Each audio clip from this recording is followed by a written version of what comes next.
I want to take a little bit of time to talk about partners during this course. If you are a person who has a partner and you are recognizing that you struggle in the area of sex addiction, I guarantee you have brought harm to your partner already. No one gets out unscathed when it comes to addiction.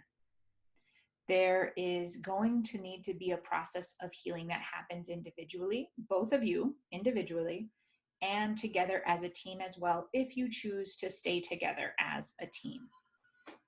That can be a really frustrating and confusing process, and it's one best done with some assistance. All recovery requires a team. There's not a single person alive. I don't care how strong you are, how amazing you are, how well you show up in other areas of your life. We need a team around us. And that's true for a couple as well. So here's the truth of it. We're just going to put it all on the table, okay?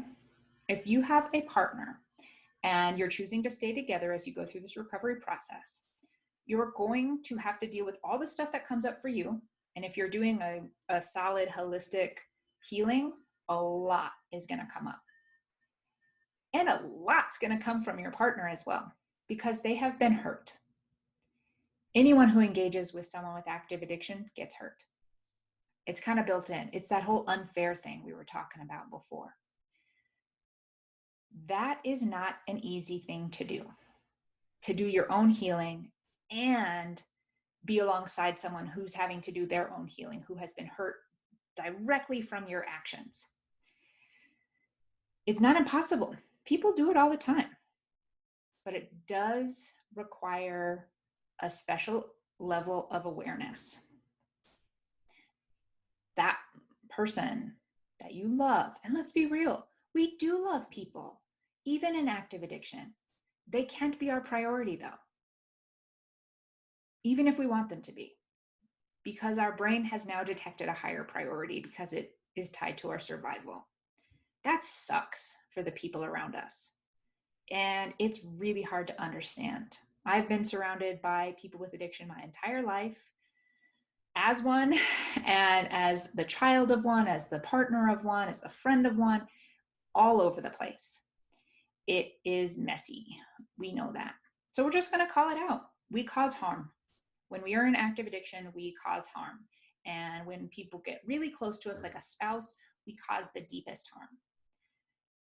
If you have engaged in infidelity or any of those behaviors that we listed in an unhealthy way, which, let's be real, if you've gotten to this point in the course, you've probably recognized that you're engaging with these behaviors in an unhealthy way, in a compulsive or addictive way, then harm results from that. You're not a shitty person.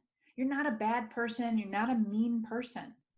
It's just part of the equation with addiction. It will require more patience, more compassion, maybe more time, more love, and more help. You'll likely need a bigger team if you are going to do recovery with your partner, because you're both going to need healing. You need healing on all of the things we've been talking about today. They'll need healing from any harm that's been caused as a result of interacting with you. And they'll likely need healing for whatever brought them to you in the first place. Now, healthy people don't get into relationships with people with addiction. That might be an unfair thing to say. It might sound gross to hear, but that's true. Healthy people would not put up with our bullshit. So there's a special healing that'll be needed for your partner as well. And then for your co-creation of your relationship, that'll need a different element of healing. So we're talking about a bigger team around you. If you are in the beginning phases of learning about sex addiction, you might have gone through a period of discovery where your partner has now discovered your behavior. Because let's be real, a lot of us keep it secret for a long time. It's amazing how long we really can keep this secret. Eventually it comes out though. If your partner hasn't figured it out yet, they will. It always comes out, no matter how good we are at hiding our tracks or whatever you want to call it. And if you're in recovery, you'll need to let them know at some point as well. Now, in that discovery, there might be a desire to have all of the information shared immediately. They might want to know everything. That gives a sense of control, which can give a sense of safety, and it's not helpful. It might feel like it's going to be helpful, but it's not. When we are unfaithful or engaging in dangerous or unhealthful sexual behaviors, we cause trauma to our partner. When we allow someone to believe something is real and it's not, and then they discover that their reality is not real, that is trauma. So it has to be dealt with accordingly. There might be some shame coming up if that's your situation. It's understandable, but I will repeat, you are not a bad person. These are experiences we've had. These are behaviors we have actively participated in. It is not who we are.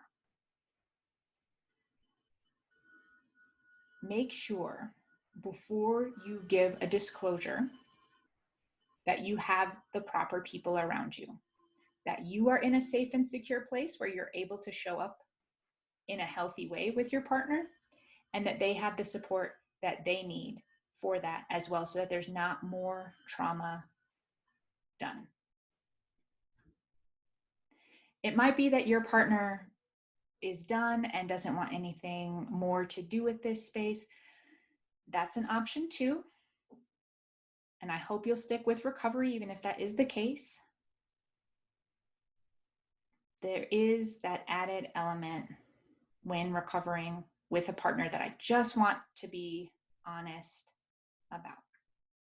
So keep that in mind as we talk more about what recovery from sex addiction looks like in the next section.